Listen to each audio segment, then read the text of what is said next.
천동과 천녀, 천년수와 흔들바위, 호랑이와 가재, 장독수 세기, 서산대사, 일지암 등 해남 대흥사의 전설. 1.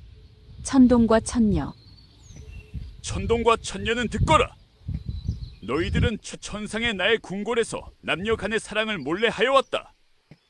이는 나의 허락이 없는 남녀 간의 연애를 금기로 하는 천궁의 계율을 어겼는 바 인간의 세계인 지상으로 쫓겨나는 벌을 받아 마땅하다. 옥황상제님, 상제님의 공주인 천녀를 꿰어내어 사랑한 것은 분명 이 천동의 잘못이옵니다. 천상의 계율에 따라 벌하시려거든 저를 지상으로 내려보내주시고 천녀는 잘못이 없사오니 한 번만 너그럽게 용서해 주시옵소서. 아바마마, 저희 둘이 사랑을 한 것은 사실이오나 천궁의 법도를 망각하여서 한순간 남녀 간의 호감에 따른 포옹행위가 적발된 것에 불과하오니 한 번만 용서해 주시면 다시는 그러한 일이 없도록 하겠나이다. 나의 공주라고 해서 계율을 지키지 않아도 되는 것은 아니다. 이미 너희 둘의 죄는 너희들이 자복하였으니 지금 해남 두륜산에 내려가 각자 돌로 된 부처님상을 하루 만에 조각하여라. 그러면 천상으로 다시 올라올 수 있게 해주겠노라. 천상과 지상을 오가는 이 이야기는 옛날 옥황상제가 사는 천상궁궐인 천궁에 천동과 상제의 공주인 천녀가 살고 있었다고 한다. 이들 남녀 간의 애정 행각이 발각되어 천상의 계율을 어긴 천동과 천녀는 위와 같은 옥황상제의 명을 받고 지상인 해남 두륜산으로 내려왔다. 이른 아침 하늘에서 해남 두륜산에 내려온 천동과 천녀는 하루 만에 불상을 조각하기 위해 어떻게 해야 할 바를 몰랐다. 두륜산의 흔들바위에 올라 두 분의 부처님을 손으로 조각하기 위해서는 일단 손을 가다듬어야 했다. 조각하기에 알맞은 손 운동을 하기 위하여 흔들바위를 밀면서 둘은 서쪽으로 지는 해를 바라보며 고민에 빠지게 되었다. 이 흔들바위는 천동과 천녀의 손놀림에 밀리는 것 같으면서 다시 제 위치로 돌아와 둘에게 얼른 힘을 내어 불상을 조각하라고 재촉하는 것 같았다. 지금도 흔들바위에는 천동 천녀의 손가락을 바위에 찔렀던 자국들이 남아있다고 한다. 이 흔들바위 전설은 지금으로부터 400여 년 전인 1638년에 중관 해안 스님이 대흥사의 첫 사지인 중미기를 통해 기록했다. 천동과 천녀는 하루 만에 부처님을 조각하려면 시간을 벌어야 하는 것이 가장 중요하였다. 일단 지는 해를 붙잡아 놓기 위해서는 해를 만일암 천년수에 묶어서 짧은 하루를 연장해야 했다. 둘은 일단 천년수의 끈으로 해를 묶어놓고 조각할 장소를 물색하였다. 남미르감과 북미르감에 마땅한 바위가 있는 것을 발견하고 누가 먼저 북미르감에서 조각할 것인지를 가위바위보로 정하였다. 천동과 천녀가 가위바위보를 한 결과 천녀가 가위바위보에서 이겼다. 천녀는 조각하기 쉬운 북미르감의 바위를 선택하고 천동은 남미르감의 바위를 차지한 것이다. 이에 천녀는 섬세한 감성을 가진 여인이어서 북미르감의 좌상마애부를 재빠르게 조각할 수 있었는데 천동은 너무 크게 서 있는 모습의 부처님 조각을 구상한 나머지 천년수에 묶어놓은 해가 저물기 시작하면서 결국 천동이 조각한 남미르감의 마애불은 완성되지 못하였다. 천녀는 마애불을 완성해 한참을 기다려도 불상 조각을 끝내지 못한 천동이 나타나지 않자 기다림에 지쳐 하늘나라로 빨리 올라가고 싶은 욕심으로 그만 해를 매달아 놓은 끈을 잘라버리고는 혼자서 하늘로 올라가 버렸다. 천동은 이로 인해 하늘로 영원히 올라가지 못하고 두륜산의 산신이 되었다. 결국 지금 남아있는 북미르감의 마애불은 천녀의 섬세한 손자국이 만든 흔적이라면 남미르감의 마애불은 천동이 너무 큰 조각을 구상한 나머지 실패한 미완성 불상의 흔적이라고 전한다. 층계로의 호랑이와 가재 그림. 내 이놈 호랑이야. 산짐승을 잡아먹지 말라고 했거늘 오늘 또 산짐승을 해쳤느냐. 옛날 두륜산 대흥사 부근에 사는 호랑이가 살생을 하니 한 노승이 호랑이를 불러 호짓고는 대웅전 앞 금당천에 꿇어앉아 벌을 받게 했다. 저는 몸집이 커서 하루라도 산에 사는 짐승의 고기를 먹지 않고는 기운을 차릴 수가 없습니다. 그래서 하루에 토끼 한 마리와 고라니 한 마리는 잡아서 먹어야 합니다. 두륜산 호랑이가 변명을 했다. 그러나 불가에서는 살생을 금하는 것이 도리였으므로 호랑이에게도 예외는 아니었다. 영물인 너 호랑이도 불교의 계율을 지켜야 함으로 살생은 안 된다. 그러니 죽은 짐승이나 나무 열매, 해충을 잡아먹는 것은 허락하지만 목숨이 붙어있는 생명을 해쳐서는 아니 되느니라. 스님의 훈계였다. 호랑이는 벌을 서는 와중에도 배고픔을 참지 못하고 꼬리를 개울에 늘어뜨려 낚시하듯 가재를 유인했다. 그리고는 꼬리를 들어 올려 가재를 잡아먹었다. 이를 알게 된 노승이 더 가혹한 벌로 호랑아, 내 그만큼 살생을 하지 말라 하였거늘 이제 도랑에 사는 가재를 잡아먹는단 말이냐? 내 이놈 다리를 칡넝쿨로 묶어 소나무에 거꾸로 매달아 벌을 주겠다. 라면서 나무에 묶어버렸고 지금까지도 이 장면을 그린 그림에서 풀려나지 못하게 되었다. 그리하여 마침 대흥사에서 태화를 그리는 보살님이 이 이야기를 듣고서 대웅전 앞 칭계루 벽면 좌우에 소나무에 매달린 호랑이와 가재 그림을 그렸다. 용맹한 호랑이를 나무에 매단 해학적 요소가 깔린 그림으로 이를 보는 이들이 모든 생명체의 살생을 금해야 한다는 교훈을 나타내고 있다.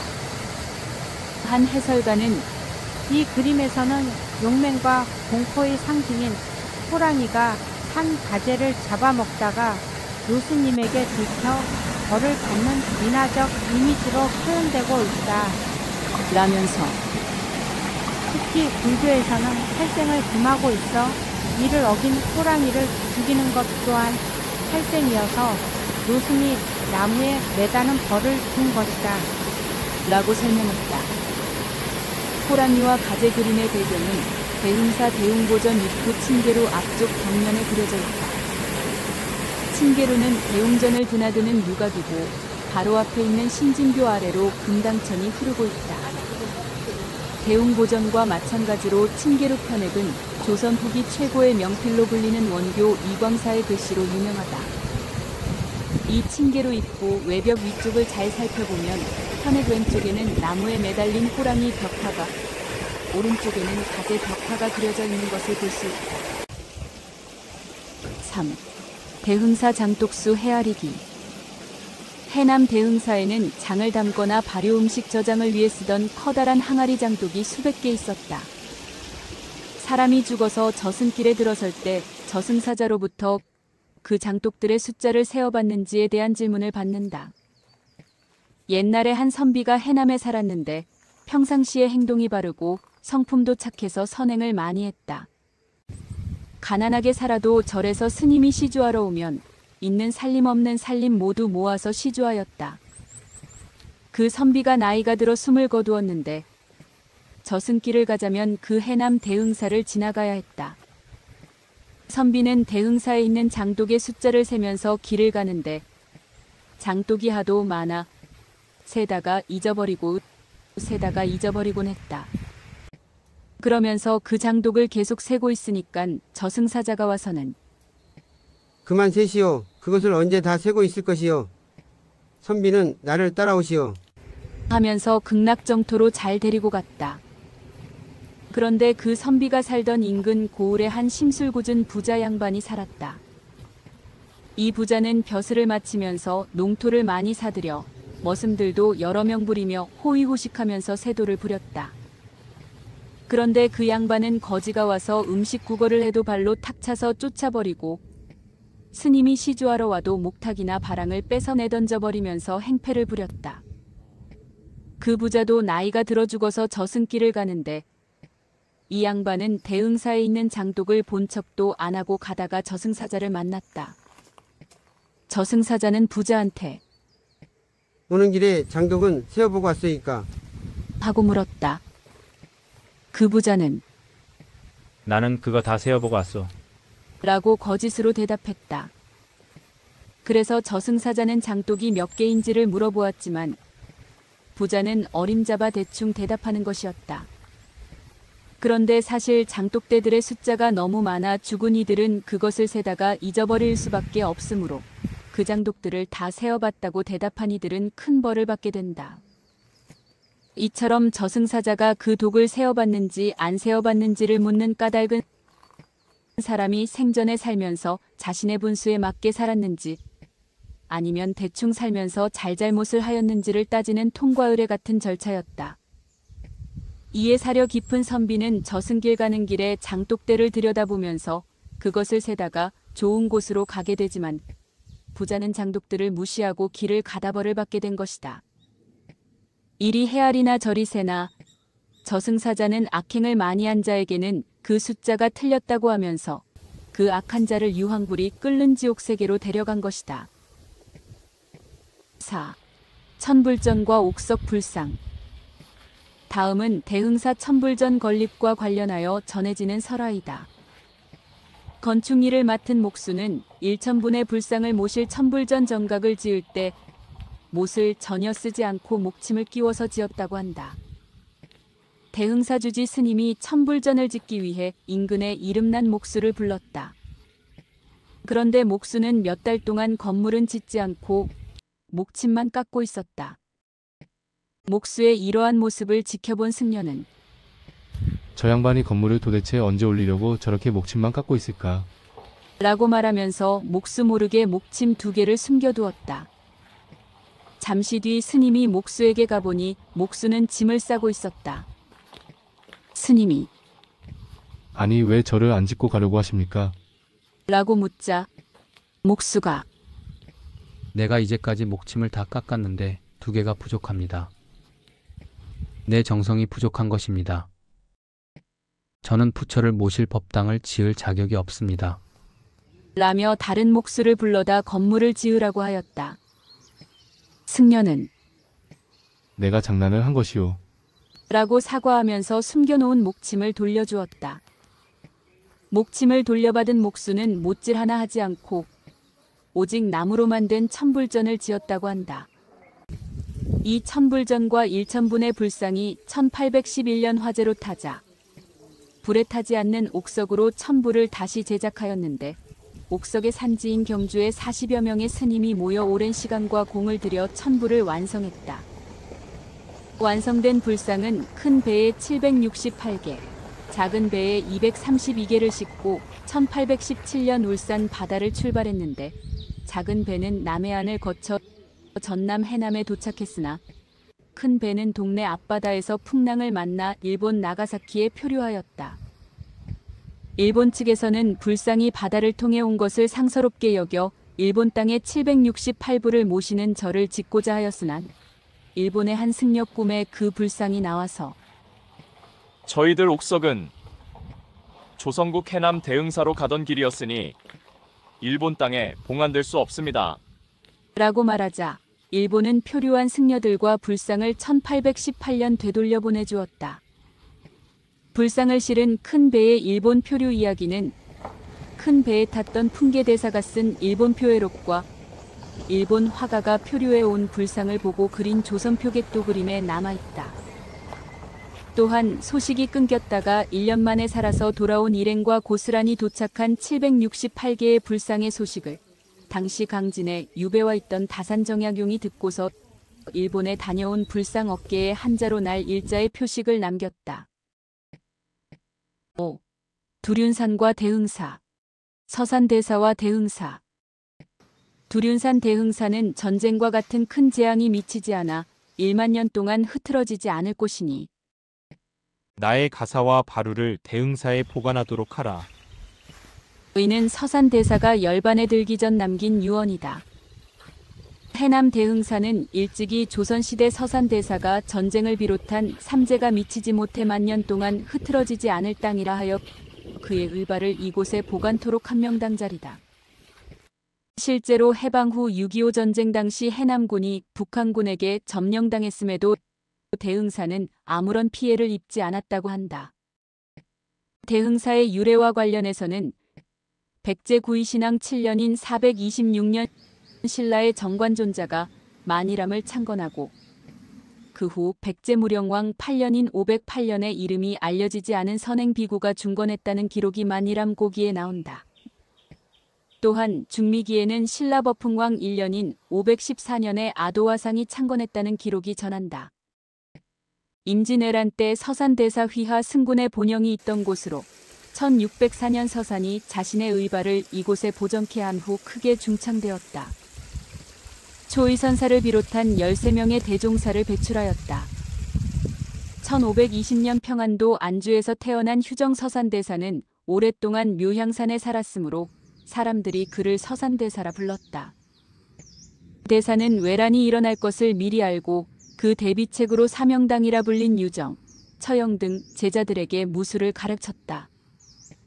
대사는 1592년 임진왜란이 일어나자 왕의 특명으로 73세의 노령임에도 제자들과 함께 전국의 경문을 다음과 같이 돌렸다. 아프고 병든 승려를 빼고는 모두 일어서라.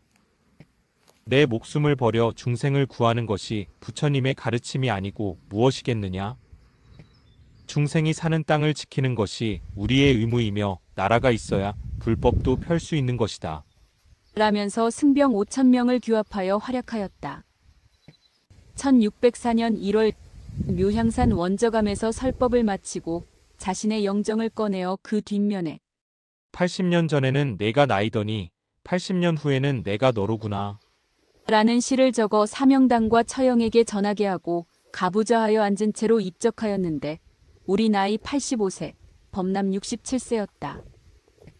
다비안 사리는 묘향산의 보현사, 금강산 표운사, 해남 대흥사에 나누어 각각 부도를 세웠다.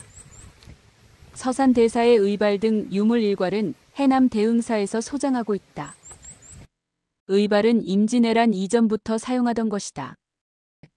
대흥사에서는 대사의 호국 충운을 추모하는 국가의 제사인 서산대제를 표충사에서 봉행하고 있다. 6. 서산대사에 얽힌 일화.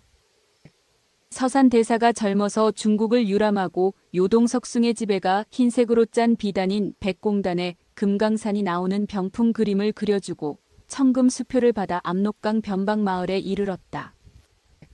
저녁에 불이 켜진 한 집을 들여다보니 고가를 쓴 보살은 춤을 추고 처녀는 노래하고 노인은 술을 마시며 물고 있었다.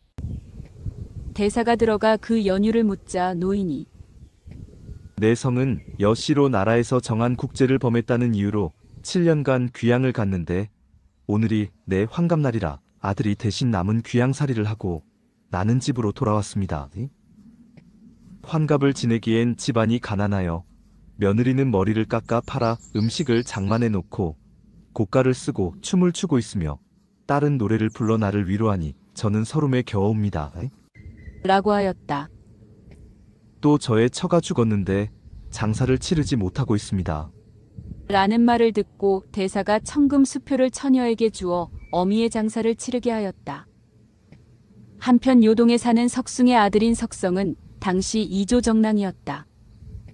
석숭은 매파를 시켜 며느리감을 찾던 중이었다.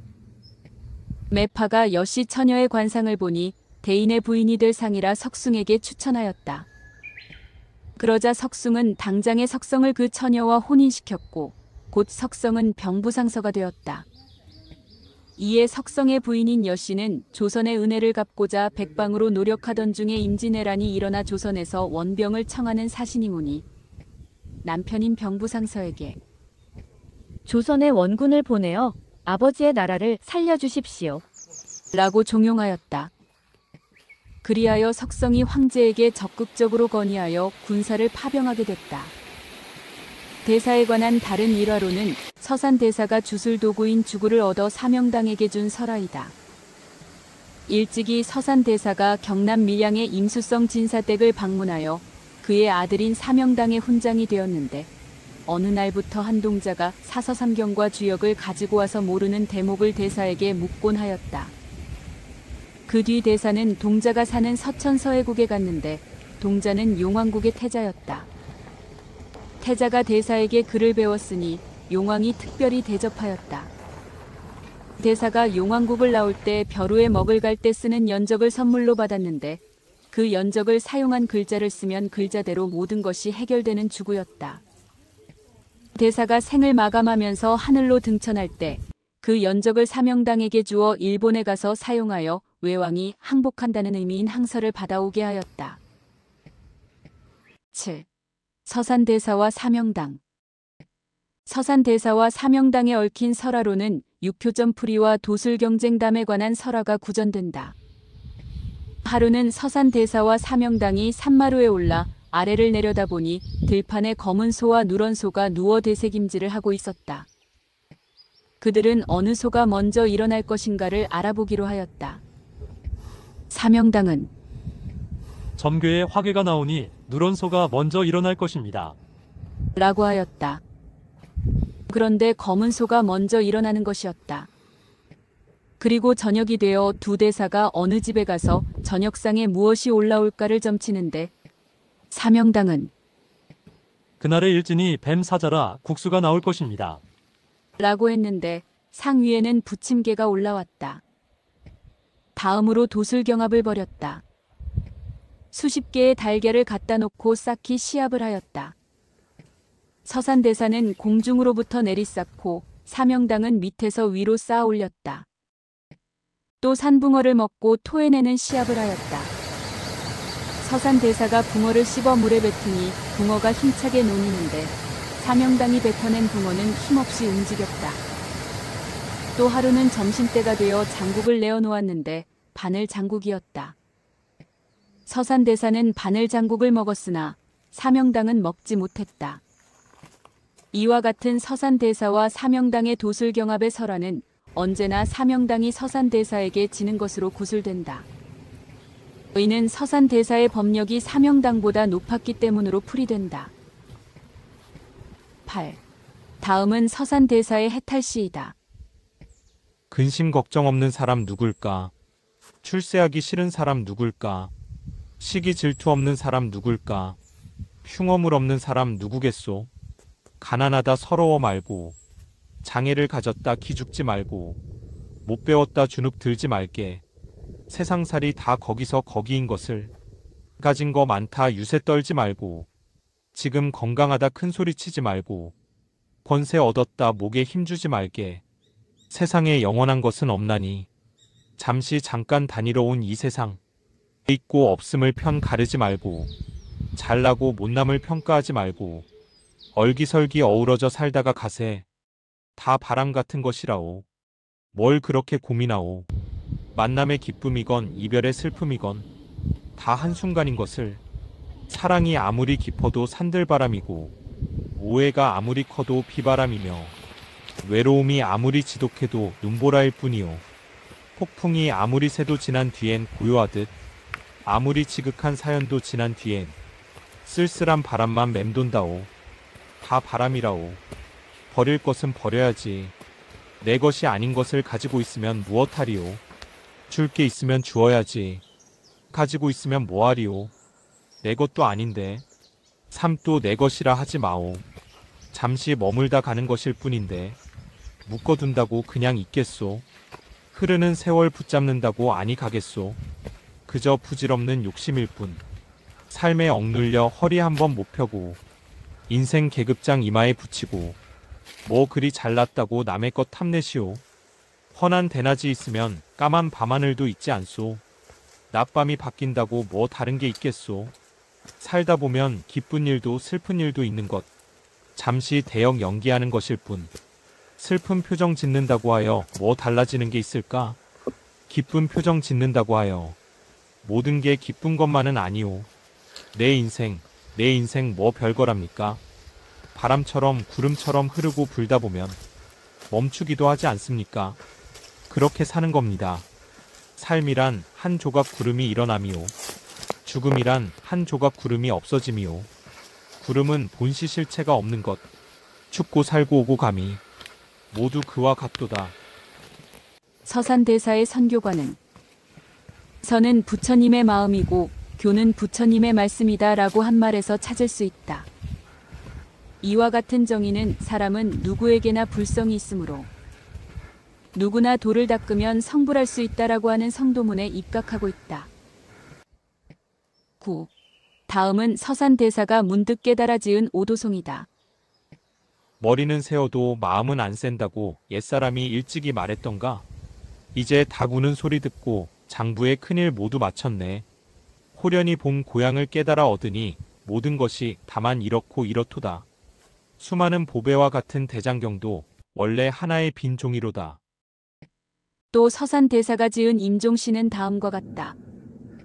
생각하고 꾀하던 모든 것들은 화롯불에 떨어진 흰 눈 한 송이, 진흙으로 만든 황소가 물 위로 가고 대지와 허공이 꺼져버렸네. 10. 대흥사. 한편 두륜산 대흥사는 전라남도 해남군에 있는 산사이다. 옛날에는 두륜산을 대둔산 또는 한듬산으로 불렀다. 북원인 대웅전 구역을 시작으로 금당천 넘어 남원인 천불전 구역, 별원인 표충사 구역, 대광명전 구역으로 절의 영역이 확대되었다. 두륜산의 넓은 산간 분지에 자리한 대흥사는 해탈문을 들어서면 탁 트인 넓은 공간이 나오고 멀리 부처님께서 누워 계신 두륜산 정상의 와부를 관찰할 수 있다. 대흥사 대웅보전은 1899년에 화재로 소실된 것을 새로 복원했다. 조선 후기 다폭의 건축 양식의 특징을 잘 보여주며 정면에 화려한 용두 장식이 일품이다. 원교 이광사가 쓴 대웅보전 편액이 걸려있다. 대웅보전 오른쪽 윤장되는 글자를 모르거나 불경을 읽을 시간이 없는 신도들을 위하여 만들어진 회전이 가능한 목조 불탑으로 부처님의 법과 선사들의 가르침을 담은 경전을 보관하고 있으며 이 윤장대를 돌리면 번뇌가 끝나고 지혜는 날로 늘고 보리심이 싹을 튼다. 라고 한다. 대웅전 응진당 옆에 있는 3층 석탑은 통일신라 시대에 세워진 것으로 추정되며 신라 자장율사께서 중국에서 가져온 석가열애의 진신사리를 이곳에 모셨다고 전한다. 1967년 탑을 해체 복원하는 과정에서 동으로 만든 12cm 높이의 열애좌상 일구가 발견되었다. 11. 대흥사 연리근. 대웅보전으로 향하는 언덕에 자리한 연리근은 500여 년 된 느티나무로 행운과 사랑나무로도 불린다. 왼쪽은 차분한 음의 형태이며 오른편은 활발한 양의 형태를 이룬다. 이 뿌리가 합쳐진 연리나무 아래서 지극한 마음으로 기도하면 원하던 사랑이 이루어지고 마음속에 품어온 소망인 사랑, 화목, 승진, 건강, 학업, 우정, 합격, 성공 등이 이루어진다고 한다. 12. 표충사와 장군샘. 대흥사 경내 오른쪽에는 1788년에 건립된 표충사가 있는데 이는 서산대사의 충절을 기리기 위한 사당으로 표충사 편액은 1789년 정조 임금이 직접 써서 하사한 것이다. 현재의 건물은 1860년에 지어졌다. 이 표충사 앞에는 장군샘이라 불리는 우물이 있는데 여름에는 시원하고 겨울에는 따뜻했으며 맑고 시원했다고 한다. 해마다 한 번씩 호수의 흐름을 보였는데 절의 스님이 자정 무렵 물이 소용돌이치며 지붕추녀 끝까지 솟구쳐 오를 때 이 물을 마시고 모든 질병을 고쳤다. 그리하여 예부터 약을 다리고 차를 끓이는데 이 물을 최고로 여겨졌으며 장군샘의 이름은 고산 윤선도가 이곳 승려들의 지혜와 기력을 보고 능히 장군을 낳을 상이라 하여 하루도 거르지 않고 길어다 마신 데에서 유래되었다. 13. 일지암과 초이선사. 표충사를 지나 약 1km 거리의 산 중턱을 오르자면 다성 초이선사가 거처하던 일지암이 나온다. 다성으로 불리는 초이선사는 시 서화 3절로 차문화를 중흥시켰으며 선사가 39세 되던 1824년 이곳에 암자를 세우고 중국 당나라의 시승, 한산의 시. 뎁새는 언제나 한마음이기 때문에 나무 끝 한 가지인 일지에 살아도 편안하다. 에서 일지를 따와 일지암이라 불렀다. 스님의 만년 40년 동안 계셨던 곳으로 초막인 일지암 입구 좌우 홍련사 산방은 스님의 살림채로 연못에 4개의 돌기둥을 쌓아 올려 만든 누마루 건물이다. 스님은 일지암에서 차와 선, 시와 그림, 예술과 문화를 하나로 생활화하며 차에 관한 저서, 동다송, 다신전 등의 저수를 남겼다. 초의선사는 조선 후기 실학자이자 당대의 명사인 다산 정약용, 금석학과 추사체로 유명한 완당 김정희 등과 교유하였다. 특히 남종화의 산실이기도 한 이곳은 소치 허련을 배출하기도 했다. 초의선사 입적 후 화재로 소실된 일지암은 1979년 복원되었으며 우리 녹차로 만들어 마신 차의 성지로 불린다. 초의선사는 24세 연상인 다산 정약용을 스승으로 삼았고 동갑내기 추사 김정희를 평생 친구로 삼아 범람 65세, 실제 나이 81세 되던 해에 대흥사 서쪽을 향해 가부좌하고 입적하였다. 세상이 칭송하는 차의 대가였지만 두륜산 작은 초막인 일지암에서 차밭을 일군 노승이었다. 추사 김정희가 70세에 먼저 세상을 떠났을 때 동갑내기 벗의 죽음을 슬퍼했던 초의선사는 손수 제문을 짓고 일지암에 맑은 물로 차를 올렸다. 14. 북미르감과 3층 석탑. 대흥사에서 두륜산 가련봉 방향으로 1.4km 지점에 북미르감이 있다. 이곳에는 국보 제308호인 북미르감 마의 열의 좌상과 보물 제301호인 북미르감 3층 석탑이 있다.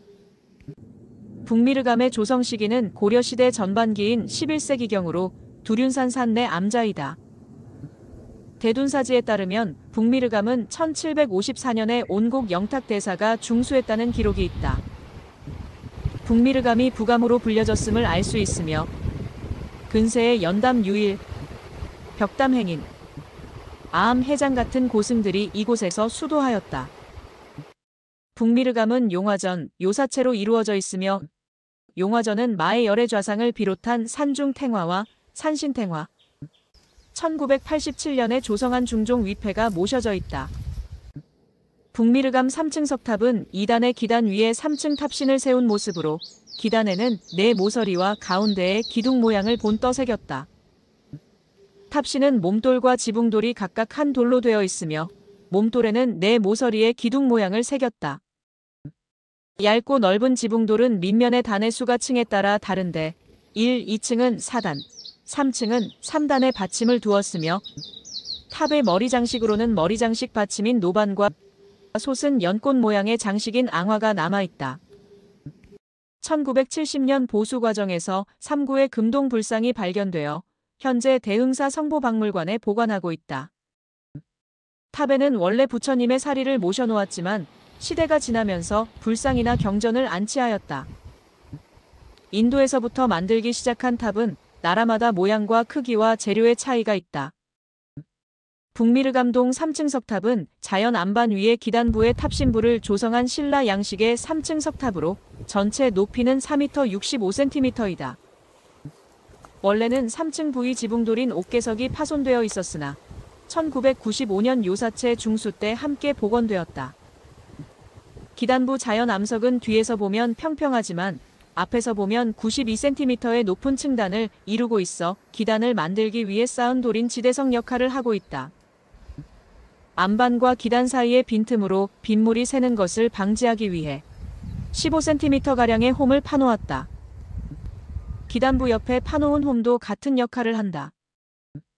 이 탑은 단층 기단이나 각 부재가 정제되고 탑신의 체감률이 알맞아 우아하고 안정된 느낌을 준다. 동 3층 석탑의 흥미로운 것은 동탑의 받침대 역할을 하고 있는 바위가 오른손 손바닥 형태로 선명하게 조각된 것이다. 이는 곧 부처님 손바닥을 연상하기도 한다. 풍수지리설에 의하면 북미르감을 중심으로 한 이 일대가 마치 바다의 개와 같은 형상이라 그대로 석부를 조성하면 무너지게 되므로 개의 오른발에 해당하는 곳에 보물 제301호인 서쪽 3층 석탑을 세우고 개의 왼발에 해당하는 지형에 동쪽 3층 석탑을 세워 땅의 기운을 눌러 개가 움직이지 못하도록 한 뒤 북미르감을 조성했다는 이야기가 전해온다. 동 3층 석탑의 조성 연대는 경내에 있는 서쪽에 세워진 보물 제301호인 3층 석탑과 비슷한 11세기로 보고 있다. 남미르감 불상의 조각수법은 음각의 형태를 취했는데 북미륵이 양각임에 대해 남미륵이 음각이란 점에서 일설에 의하면 이들은 모두 제석천이 하강하여 남북에 각각 조성된 것인데 음양각으로 한 것은 음양의 조화를 나타내기 위함이라고 한다. 15. 천년수와 만이람지. 북미르감에서 600여 미터 거리에 있는 만이람터 아래쪽에 있는 천년수는 수령 1200여 년 된 느티나무로 수고는 22미터, 나무 둘레는 10여 미터 크기의 보호수이며 전라도의 정도 천년을 기념하는 천년나무라고도 한다. 이 나무에는 약 1000년 전 북미르감 미륵부를 완성한 천녀가 빨리 천상의 세계로 올라가고 싶은 나머지 그만 천년수에 해를 매달아 놓은 끈을 잘라버리고 혼자서 하늘로 올라갔다는 전설이 흔들바위의 설화와 함께 전한다. 남미르감과 북미르감의 중간 지점인 만이람터에는 5층 석탑을 비롯하여 석등 부재들이 흩어져 있다. 고려시대 석탑으로 추측되며 높이는 5m 40cm이다. 기단부는 단층 기단으로서 4개로 된 중석과 2개의 갑석으로 짜였다. 갑석 상면에는 2단의 각형 궤임을 새겨 탑신부를 받쳤다. 탑신부는 옥신과 옥계가 한 덩어리로 되었다. 석재의 짜임 방식이나 세부 수법에서 고려 중기 이후의 석탑 양식을 보여주고 있다. 두륜산의 흔들바위, 북미르감, 남미르감, 만이람터, 천년수는 천년수를 기준으로 시간이나 위치상으로 대흥사를 아는 두륜산의 맥과 일치하고 있다. 만이람의 암자는 지는 해를 잡아맨다라는 의미를 지니고 있다고 볼 수 있다. 고즈넉한 두륜산 중턱 만이람터에는 지금도 5층 석탑이 우뚝 솟아 있으며 해를 매달았다는 천년수가 만이람터 앞에서 1000년의 세월이 덧없음을 무심히 지켜보며 서 있다. 들어주시어 감사합니다. 성불하십시오.